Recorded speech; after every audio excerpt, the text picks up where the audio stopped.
예, 오늘 보니까 하나님의 말씀 전체가 하나님을 사랑하고 이웃을 사랑하는 이 두 말씀에 다 매달려 있다.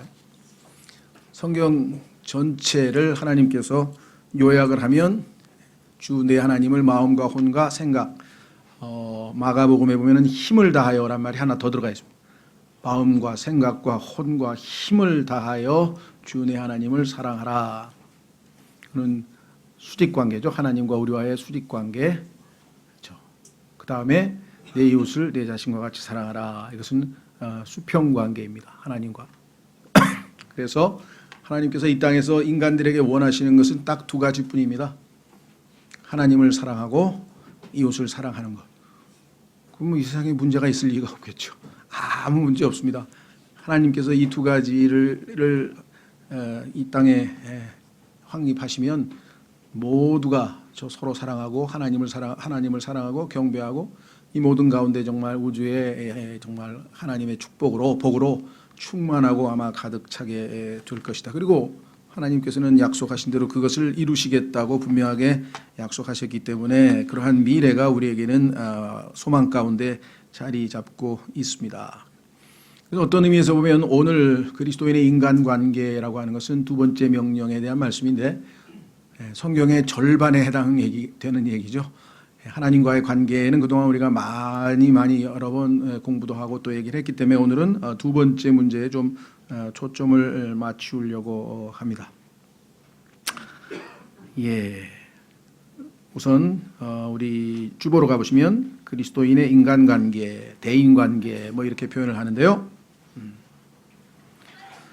성경은 하나님의 진노가 모든 불경건과 불의에 대해 하늘로부터 계시되었다고 말씀합니다.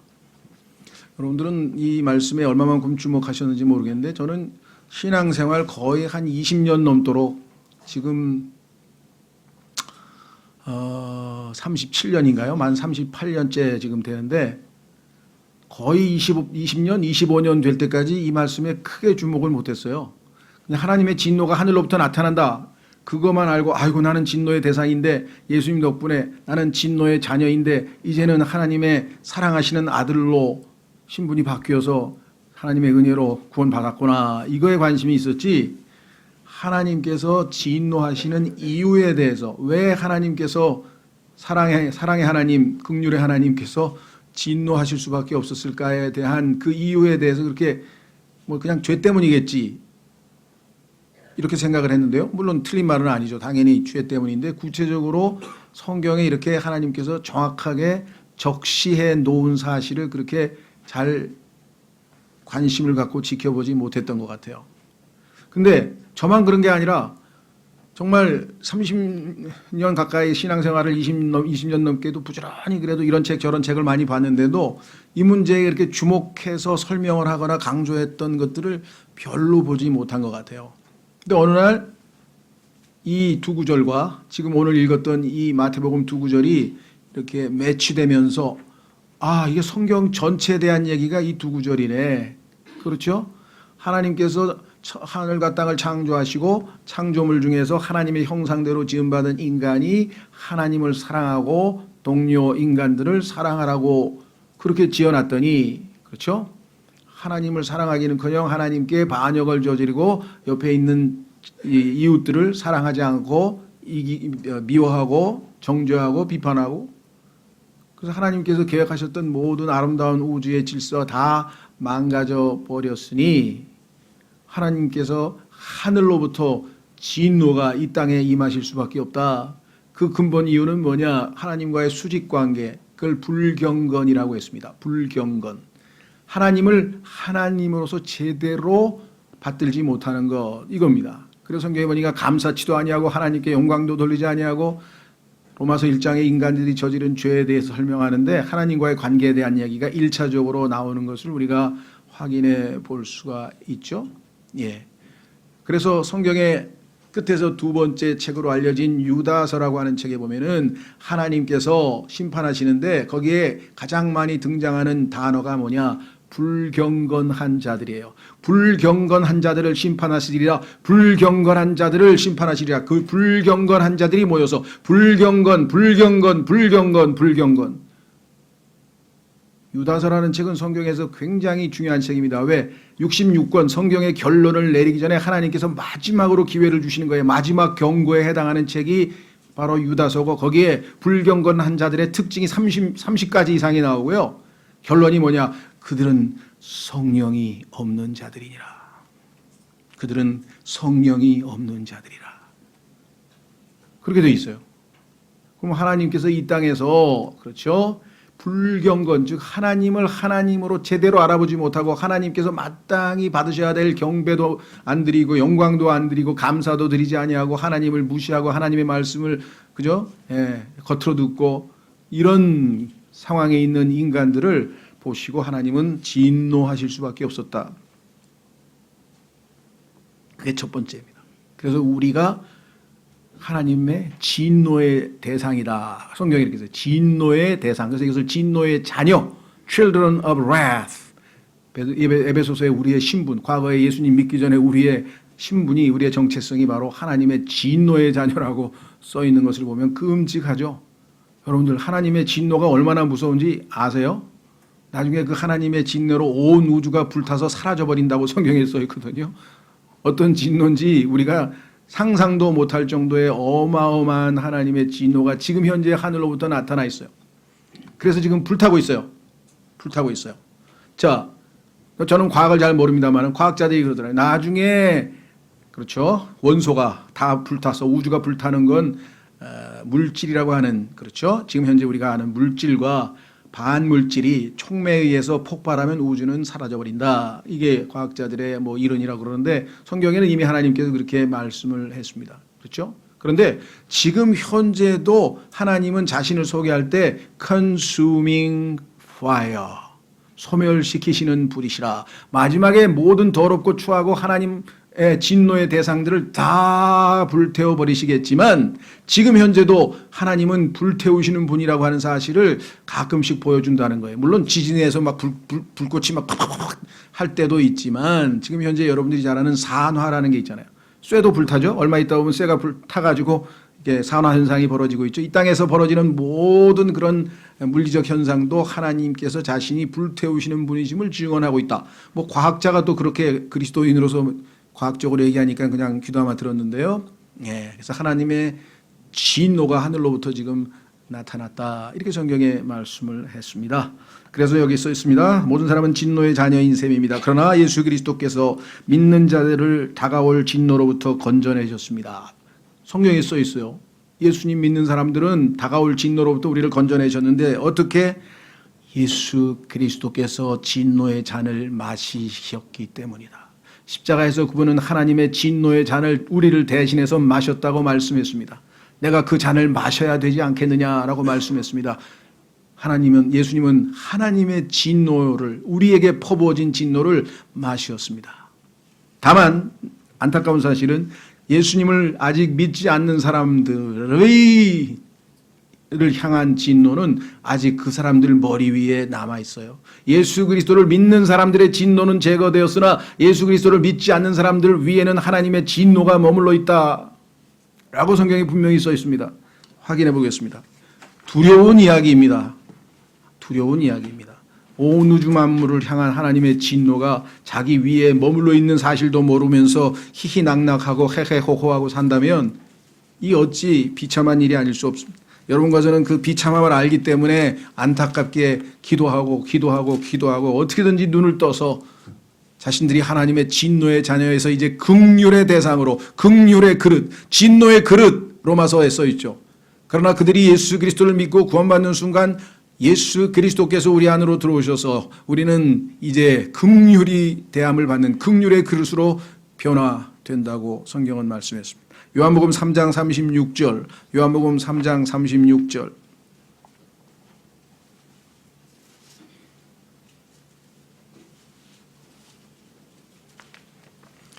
35절부터 보겠습니다. 아버지께서 아들을 사랑하사 모든 것을 그의 손에 맡기셨으니 아들을 믿는 자에게는 영존하는 생명이 있고 아들을 믿지 않는 자는 생명을 보지 못하며 도리어 하나님의 진노가 그 위에 머물러 있느니라. 조심하십시오. 믿지 않는 자는 이렇게 돼 있죠. 생명을 보지 못하고. 이거를 어떻게 뜯어 고쳤는가? 물론 마귀가, 보이지 않는 마귀가 순종하지 않는 자는 이렇게 고쳤어요. 그러면은 그리스도인들 가운데 틀린 성경을 읽으면 여러분들 중에서 나는 정말 100% 완전하게 순종하고 살고 있다, 그렇게 생각하고 사는 그리스도인이 누가 있습니까? 물론 우리가 어느 정도 순종하고 살지만 대부분의 그리스도인들이 완전한 순종을 아직 못하고 있다고 생각하고 있고, 더더군다나 지금 현재 삶이 엉망이어서 정말 자기가 봐도 부끄러운 신앙생활하는 사람들은 이 구절을 읽을 때 어떻게 되겠습니까? 하나님의 진노가 내 위에? 그래서요, 밤낮 이것 때문에 고민하면서 우울하게 지내는 어떤 성도를 만났어요. 저는 이런 구절이 있는 것조차도 몰랐어요. 그 사람은 나보다 왜 이렇게 그리스도인인데 기뻐하셔야 되는데 왜 그러세요? 그러니까 제가 순종을 못해서 그런다. 저기 성도님보다, 형제님보다 저는 훨씬 더 순종을 못하는 것 같은데 저보다 훨씬 신앙생활을 신실하게 하시는데 왜 그러세요? 그랬더니 이 구절을 떡 펴서 읽어주는 거예요. 하면서 그러면 난 어떻게 된 거지? 그래가지고 저도 이것 때문에 굉장히 부담감이 갔어요. 근데 한 10여 년 지나서 킹제임스 성경을 알고 딱 펼치는데 이게 순종이 아니고 믿지 않는 자 아니야? 마귀가 창세기 3장 1절에서 그는 모든 짐승들 중에 가장 교활한 자다. 교활한 자. 이 구절을 살짝 고쳐가지고 하나님의 자녀들을 기쁨으로 살게 하는 게 아니라 이것 때문에 짓눌려서 살게끔 만들었는데, 그렇죠? 얼마나 두렵겠습니까? 자, 얘기가 좀 길어졌는데요. 하여간 우리는 이 진노로부터 벗어난 자들입니다. 밑으로 내려갑니다. 하나님의 진노의 대상에서 사랑의 대상으로 바뀐 사람들은 하나님과의 원수 관계로부터, 로마서 5장 6절에 하나님과 우리 사이는 원래 원수 사이였는데 하나님과 화평한 관계가 되었다. 얼마나 감사한 일입니까? 이 구절 하나하나를 우리가 깊이 음미한다면 정말 우리는 항상 감사와 찬양으로 넘쳐나야 되겠죠. 매일매일의 삶이. 이제는 자신을 사랑하는 대신 주님을 사랑하게 됩니다. 왜냐? 자신을 사랑하는 것이, 그렇죠? 죄의 출발이에요. 죄의 출발은 자신을 사랑하는 것이에요. 영어 단어가 아주 재밌잖아요. S와 N 사이에 I가 딱 들어앉아가지고, 그렇죠? sin.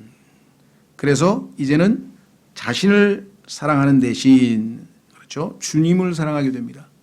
너희가 보지 못하나 그분을 사랑하는도다. 베드로전서 1장 8절에 써 있죠.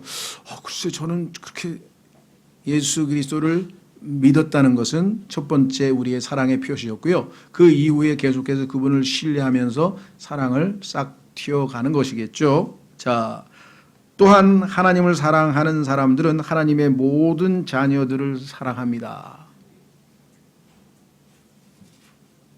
문제는 여기에 있어요. 그렇죠? 오늘 주제는 하나님의 자녀들을 사랑하고 있느냐 뿐만 아니라 아직은 하나님의 진노의 대상인 불신자들과 올바른 관계를 믿습니다. 그래서 오늘은 그리스도의 대인관계는 두 가지입니다. 옆에 있는 동료 그리스도인 형제 자매님들과의 관계, 그다음에 아직 주님을 알지 못하는 사람들과의 관계, 이 두 가지가 오늘 테마인데요. 자, 밑으로 내려가시면 근데 왜 갑자기 자아와의 관계는 왜 들어갔냐? 하나님과의 관계가 회복된 사람은 자기 자신과도 화해를 하게 되고 이제 자신을 내려놓고 자신은 하나님의 사랑하에 두고 자신은 이제 다른 사람들을 사랑하기 시작합니다. 그러면 자신을 하나님 밑에 내려놓고 다른 사람을 사랑하게 될 때 성경에서는 그것을 무엇이라고 하느냐? 그것을 성경에서는 자기 자신을 부인한다 또는 자기 자신을 미워한다. 우리말로는 미워한다 그러면 이게 내가 나를 미워한다, 이게 얼핏 와닿지 않는데 성경에서 말씀하시는 미워한다는 얘기는 우선순위에 관한 얘기입니다. 하나님보다 내가 더 나서면 나를 사랑하고 하나님을 미워하는 거예요. 이게 이 미워한다는 표현이 우리말 용어로는 성경에서 의도하는 의미하고는 전달이 잘 안 돼요. 막 증오하고 미워하고 뭐 없애보고 싶어 이런 뜻이 아니고 우선순위에 있어서 하나님이 먼저가 돼야 되고 내가 뒷전으로 물러나야 된다는 의미라 이 말이죠. 자, 그런 의미에서 봤을 때 자아의 관계는 뭐냐. 여기 디모데후서 3장 2절에 보니까요.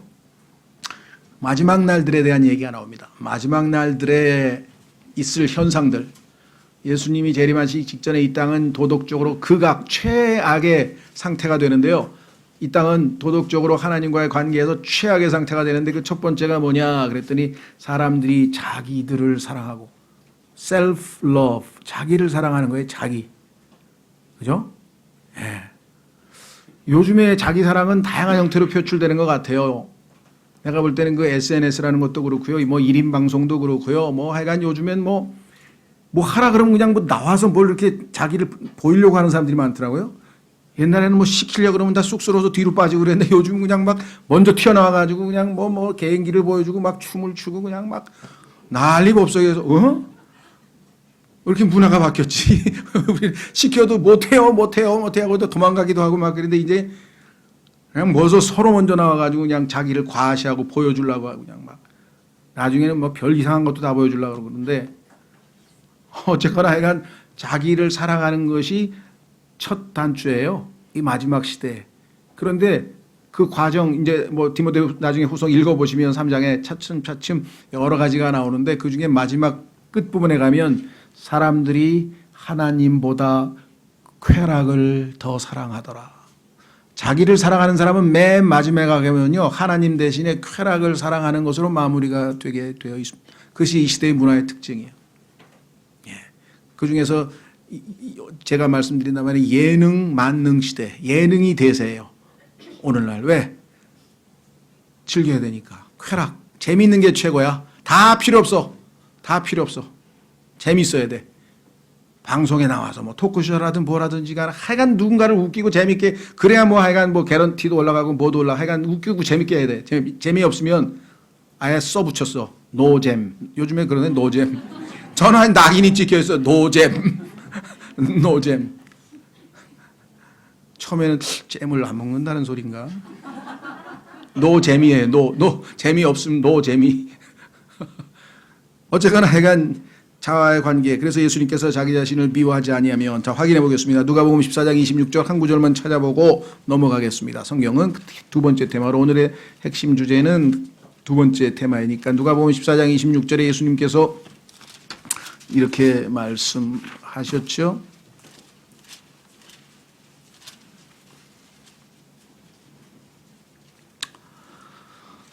사람이 내게 오면서 자기 아버지나 어머니나 아내나 자녀나 형제나 참으로 자기 생명도 여기 나와 있죠.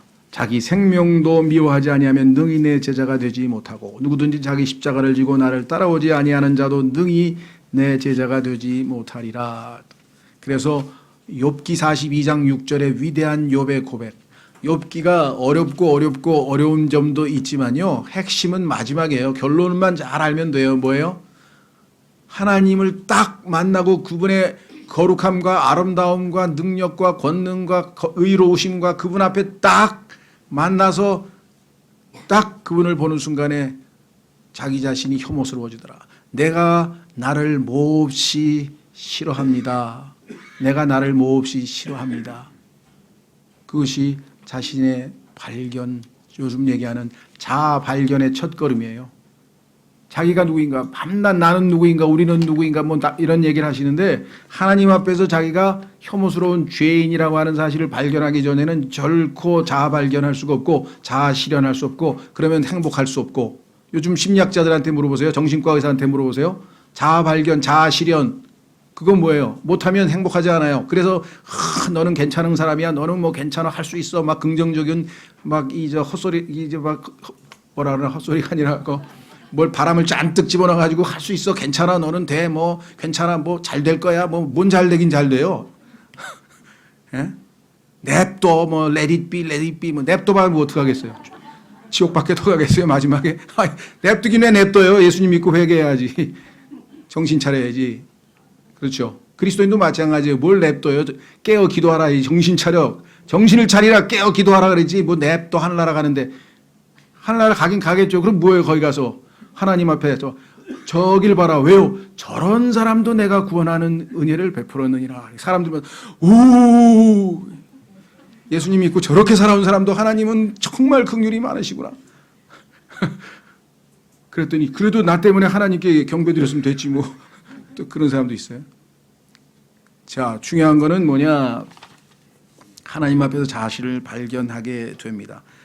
자, 그래서 자기 사랑에서 자기 혐오, 이때 혐오라고 하는 것은 정말 미워 죽겠다 이런 뜻이 아니라 자기 학대라는 뜻이 아니라 하나님 앞에서 자기를 발견했을 때 죄인임을 알고 하나님 우선, 다른 사람 우선.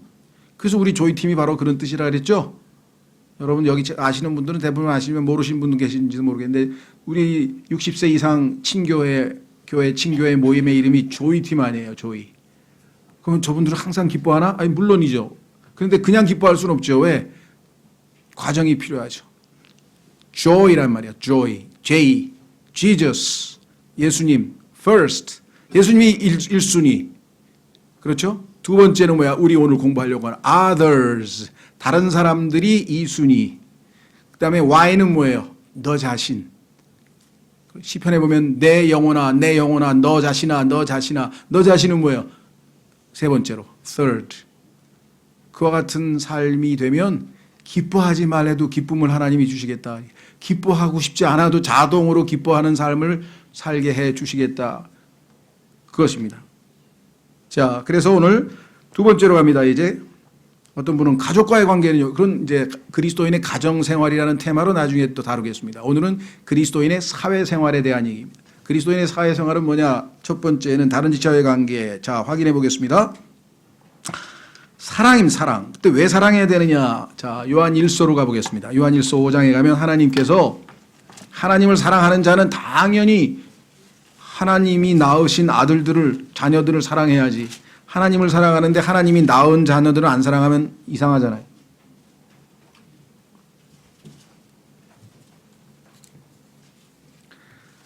요한일서 5장 1절 누구든지 예수님께서 그리스도이심을 믿는 자는 하나님에게서 태어났으며 부모님에게서 태어난 육적 출생 말고 첫 번째 출생 말고 둘째 출생, 영적 출생, 위로부터의 출생 즉 거듭남 그것이 바로 중생이라고 하는 바로 다시 태어남이죠. 그래서 하나님에게서 태어났으며 낳으신 그분을 사랑하는 자마다 나를 낳아주신 하나님께서 그죠? 나를 낳아주신 하나님을 나는 사랑한다.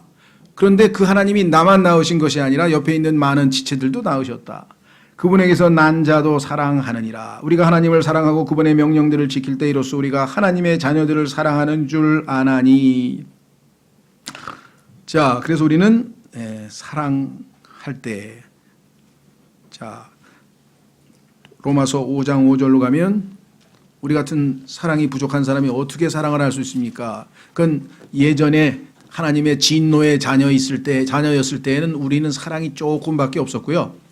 지금은 뭐 아주 그냥 흘러 넘치도록 지금 사랑이 여러분과 제가 뚜껑을 꽉 누르지만 않는다면 우리 안에 있는 사랑이 흘러 넘쳐서 폭발하려고 그러는데 여러분과 제가 지금 꽉 이기심으로 자기 사랑으로 꽉 짓누르고 있기 때문에 하나님의 사랑이 지금 나가오질 못해서 그렇지 안에서 지금 터져 나오려고 그러고 있어요. 터져 나오려고. 보세요. 로마서 5장 5절. 소망이 우리를 부끄럽게 하지 아니함은 우리에게 주신 성령님에 의하여 하나님의 사랑이 우리 마음에 넓게 부어졌기 때문이니. 직역을 하면 부어져 있기 때문이니. 이게 현재 수동인데요. 부어져 있기 때문이니. 넓게.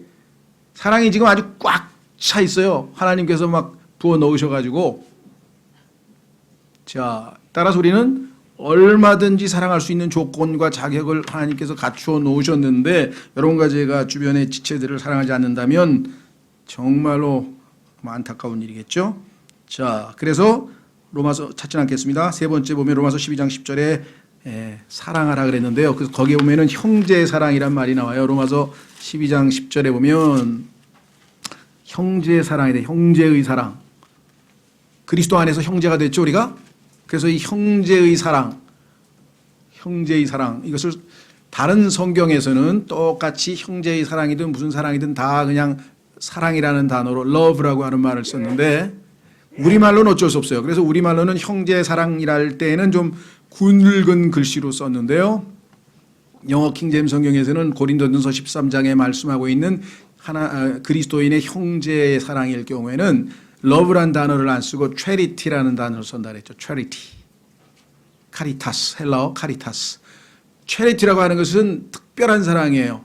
하나님의 사랑으로 가득 찬 사람들이 그 하나님이 주시는 사랑으로 서로를 사랑할 때만 사용하는 특별한 사랑, 그것을 그리스도인의 형제 사랑이라고 얘기를 했습니다. 그렇죠? 그래서 지체들, 다른 지체들에 대해서 우리는 정말로 서로 사랑해야 한다. 이것이 하나님께서 우리에게 가르쳐 주신 중요한 내용이죠. 그럼 구체적 실천 방법은 무엇인가? 사랑할 때 우리는 어떻게 하면 되는가? 나보다 남을 더 낫게 여기는 마음으로 사랑할 수 있습니다. 자기보다 낫다, 지읒으로 생각하면요, 사랑이 되겠어요? 예. 기껏해야 갑질을, 나보다 낮은 사람이 좀 어떻게 돼야겠어요? 그런데 하나님의 말씀에 남을 나보다 더 낫게, short, better, 나보다 저 사람이 더 낫다. 아니, 내 생각에는 내가 더 나은 것 같은데. 예, 그건 네 생각이고, 그건 네 생각이고, 하나님께서는 뭐예요? 저 사람이 더 낫다 그랬어요. 그랬더니 저 사람도 하나님, 저 사람이 나보다 나아요? 그러니까 그럼 낫지, better. 그럼 서로가 better. 서로가 서로를 낫게 여기면 뭐예요? 싸울 일이 없지. 자동으로 사랑하게 되겠죠. 그렇죠? 각자가 하나님이 하신 말씀만 생각하시면 돼요. 근데 꼭 너 왜 하나님께서 나를 낮게 시옷이라 그랬는데 넌 왜 나를 낮게 보려 그래? 그럼 그 사람 또 모르겠어요. 너는 왜 그래? 하나님께서 자기에게 하신 말씀에 충실하면 되겠죠. 그렇죠? 자, 그래서 우리는 진정한 사랑, 이것이야말로 우리가 가야 할 길이다. 그렇습니다. 뭐 더 이상 무슨 말씀을 하겠습니까? 그런데 이것이 이렇게 쉽지가 않아요. 자, 베드로후서 1장으로 가겠습니다. 베드로후서 1장. 우리가 워낙 우리 자신을 사랑하고요, 워낙 이기적이기 때문에 아주 그게 몸에 배어 있어요. 그래서 우리 대신에 다른 사람을 사랑한다고 하는 것이 그렇게 쉬운 게 아니에요. 자, 베드로후서 1장에 가면요, 상당한 훈련과 상당한 과정이 있어야, 겪어야 이게 영적으로 상당한 수준에 와야 사랑이 가능해진다. 이렇게. 자, 베드로후서 1장에 보니까요, 이렇게 되어 있습니다. 5절, 이것과 더불어 열심을 다하여, 1절서부터 4절까지 나와 있는 이것과 더불어, 구체적으로 이제 열심을 다하여, 이제 이것을 플러스 인생이라고 하는데요. 왜냐하면 영어 동사가 add예요. add, 플러스, 더하라 이거죠. 빼기 인생이 아니고 더하기 인생이죠. 그리스도인은. 그렇죠? 물론 자아를 빼내야 하니까 그것도 빼기 인생이 물론 앞에 있지만, 자, 뭐에다 뭘 더해야 되냐? 첫 번째, 믿음. 예수님을 믿었습니다. 믿음의 도덕적 능력을 더하고, 그 다음에 지식, 예수님을 알아가는 지식을 조금씩 더하고, 그렇게 되면 뭐예요?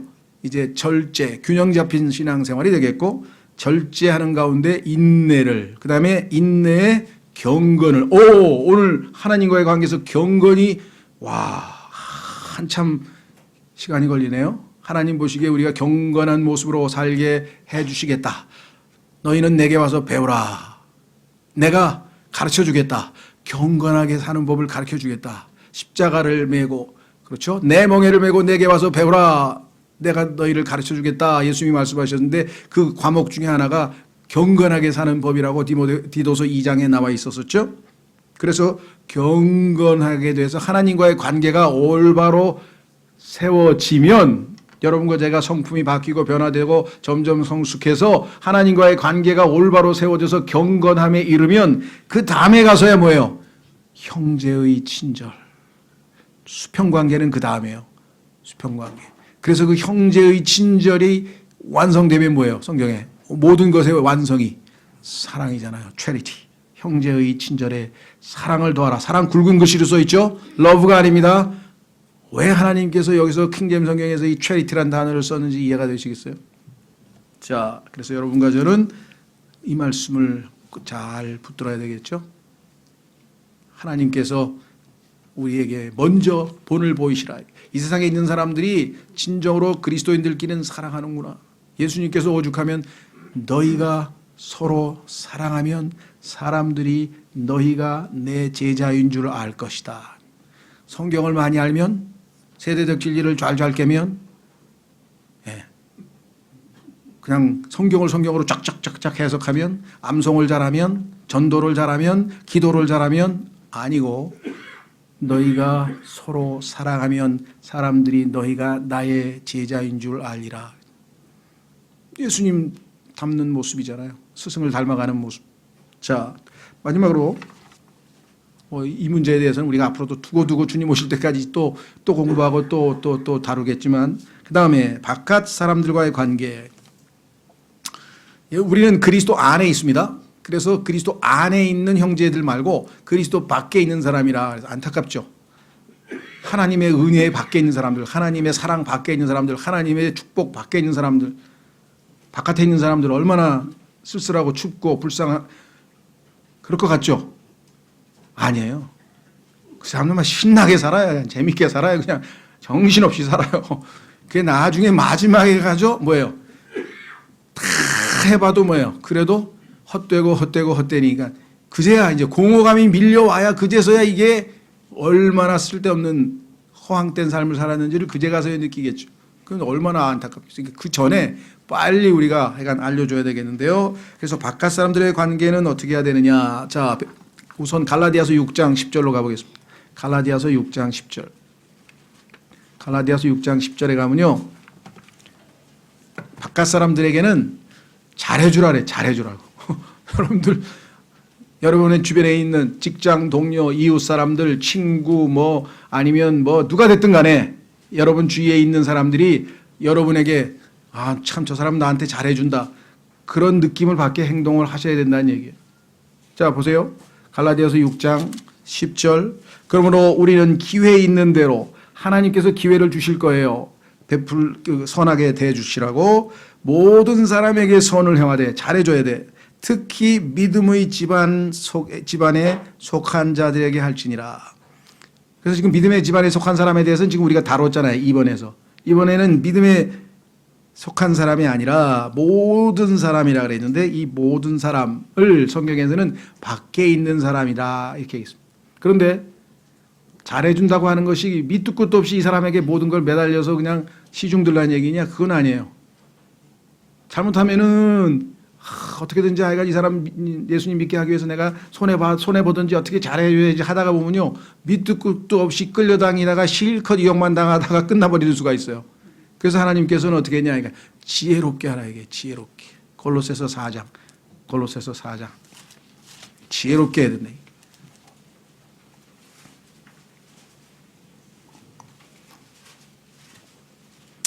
5절 6절에 하나님께서 우리에게 좋은 답을 해결책을 제시해 놓으셨네요.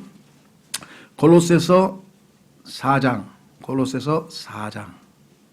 5절. 밖에 있는 자들을 향해서는, 아직 예수님을 믿지 않고 하나님 밖에, 아내가 아니라 밖에, 우리는 그리스도 안에 있죠. In Christ. Without Christ라고 하죠. Without Christ. 바깥에, 예수 그리스도 밖에 있는 사람은 너희 말을 소금으로 간 맞추어 항상 은혜롭게 하라. 여러분들이 한 말을 듣고 여러분 주변에 있는 안 믿는 사람들이 뭔가 이렇게 은혜롭다든가 참 기분이 좋다든가 하여간 뭔가 은혜롭게 간 맞춰서, 자, 그리하면 너희가 각 사람에게 어떻게 마땅히 대답해야 할지 알게 되리라. 때로는 우리가 직설로 해야 될 때가 있겠죠. 그렇죠? 예. 단도직입적으로 정확하게 할 말을 또 해야 됩니다. 성경에 보니까 너희는 진리를 말하라. 있는 그대로 사실을 말해야죠. 다만 사랑으로 말하라고 했으니까 마음 상하지 않게 지혜롭게. 그러나 누가 봐도 이빨린 소리, 아유 저놈 저 속으로 은큼하게 딴 생각하면서 아주 말도 잘하네, 그러면 안 되죠. 딱 듣는 순간에 정직하게 얘기를 하는구나. 듣는 순간에 기분은 나쁜 소리를 했는데 좋은 얘기는 아닌데 지적을 했으니까. 그렇죠? 자, 그래서 소금으로 간 맞추어 항상 의롭게 하라. 그리하면 너희가 각 사람에게 어떻게 마땅히 대답해야 할지 알게 되리라. 그러니까 비유를 마치라는 뜻 아니고요. 아첨하라는 뜻 아니고요. 그 사람 기분 좋은 말만 하라는 소리가 전혀 아닙니다. 진리를 있는 그대로 사실을 말하고 성령으로 말하지만 그 안에 진정한 사랑이 담겨 있으면요. 듣는 순간에 기분이 나빠도요. 그 사람이 똑같은 인격체이기 때문에 집에 가서 나중에 곰곰이 생각하고 그 사람에 대한 무슨 어떤 미움이라든가 이렇게 뭐 남지가 않아요. 그런데 좋은 얘기를 했는데도 집에 가면 뭐야? 예. 그 사람은 알잖아요. 왜? 자기한테 뭔가 얻어내려고 지금 다 꾸며가지고 연극을 했잖아. 그걸 다 느끼거든요. 인격체는요. 그래서 하나님 앞에서 정직하게 하라 성경에 지금 베드로 그 다음 구절이 바로 그거예요. 정직하게, honest. 정직하게 행하라. 있는 모습 그대로. 그렇죠? 자, 그래서 오늘 보니까 성경에 지혜롭게 걸어라 이렇게 분명히 했습니다. 특히 시간을 되찾으며 얘기라고 하는 얘기는 시간 안 믿는 사람을 위해서 시간을 너무 많이 써버리면 안 된다는 얘기. 필요한 경우 적절하게 하나님의 균형이 잡혀야 되겠죠. 자, 그래서 베드로전서 2장으로 가면 예수님께서는 사람들에게 어떤 방식으로 대하셨는가, 예수님의 대인관계의 본이 나와 있습니다. 예수님께서 하신 대인관계의 본이 나와 있는데요. 베드로전서 2장 12절.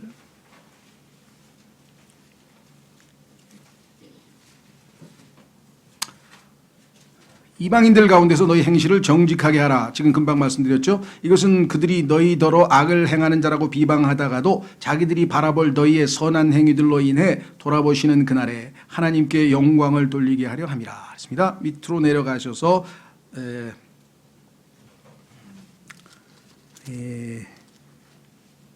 예수님 21절로 보겠습니다. 23절.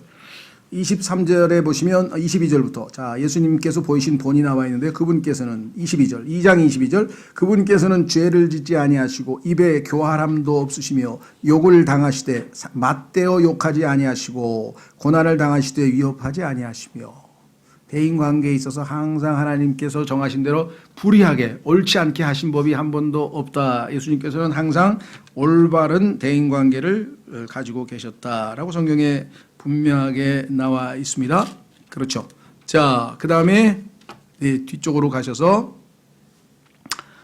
3장 15절 베드로전서 3장 15절 여러분과 제가 바깥 사람들에게 대해서 가져야 될 가장 중요한 것 중에 하나는 그들의 정직한 질문에 답변할 수 있도록 준비를 해야 돼요.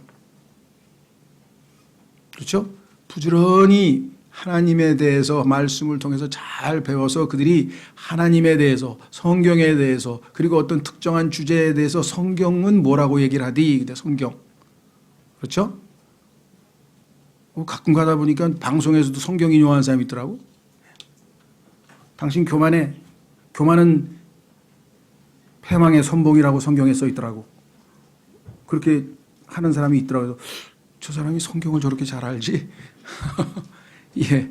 자, 여기 보시면 15절 오직 마음속에서 주 하나님을 거룩히 구별하고 너희에게 너희 속에 있는 소망의 이유를 묻는 모든 사람에게 온유함과 두려움으로 대답할 것을 항상 예비하며 여러분들에게 정직한 질문을 했는데 답을 못하면 아니 되겠죠. 그렇죠? 그래서 그들로 하여금 예수님에 대해서 어떠하신 분인지 내가 가지고 있는 소망이 무엇인지 이런 것들을 잘 대답할 수 있도록 준비하라 이렇게 되어 있습니다. 자, 그 다음에 마지막으로 디모데전서 3장 7절로 가보겠습니다. 디모데전서 3장 7절로 가면 일반적으로 누구에게나 다 적용되지만 조금 좁혀서 얘기하면 일단 교회의 감독이 되실 분들에 대한 얘기인데 물론 모든 그리스도인에게도 다 전반적으로 일반적으로 적용이 가능하겠죠. 자, 특히 교회에서 소위 말하면 감독, 장로, 감독의 역할을 하시는 분들에게 있어서는 뭐라고 성경에 되어 있는가? 7절. 디모데전서 3장 7절. 또한 그는 반드시 밖에 있는 자들로부터 예수님 믿는 사람들도 물론이지만 밖에 있는 사람들로부터도 좋은 평판을 받아야 하리니 이것은 그가 비방과 마귀의 올무에 빠지지 아니하게 하려 함이라. 세상에서 생활하면서 세상에 있는 사람들로부터 평판이 안 좋다. 이게 evil report. 성경에서는 good report. 그 사람 정말 유능하시고 정직하시고 정말 부하 직원들을 잘 대하시고 정말 이런 얘기를 들어야지. 완전 꼰대요. 그 사람 뭐 그냥 난 다른 데는 몰라도 그 사람 다니는 교회는 절대 안 가. 이런 분들 나오면 곤란한 얘기잖아요. 그렇죠? 예, 근데 그런 얘기가 심심찮게 들려요. 내가 뭐라 그러면 야, 그만 얘기해. 우리 교회도 장로 있어. 나 다 알거든 그 사람. 야, 뭐라고. 이거 뭐, 그래? 예, 참 씁쓸하네 뭐. 더 이상 무슨 얘기를 하겠습니까? 그렇죠? 예, 자, 그래서 정말 성경에서 대인 관계는요, 우리 신앙생활의 절반이에요. 절반. 50%가 하나님과의 관계, 그 다음에 이웃과의 관계 둘이시잖아요. 그렇죠? 예. 세상 사람들도 뭐라 하면 행실이 잘못되면 꼭 물어보죠. 너가 아버지 뭐 하시노? 너는 행실이 왜 그 모양이야? 너가 아버지 뭐 하시노? 꼭 그런 걸 물어보더라고요.